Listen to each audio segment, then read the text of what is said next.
Cancel flight! Ang lakas ng ulan. Ay, ang lakas ng snow. So, sana bukas tuloy ng flight.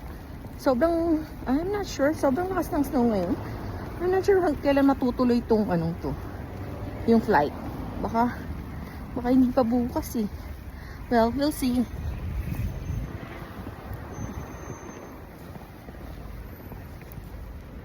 Bye.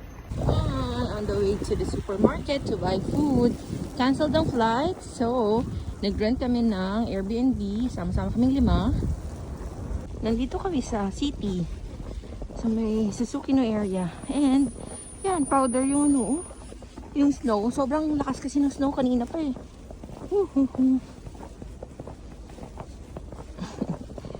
Ay, struggle kanina talaga maglakad. May mga dalang luggages, goodness. Talaga para kami nagti-team building.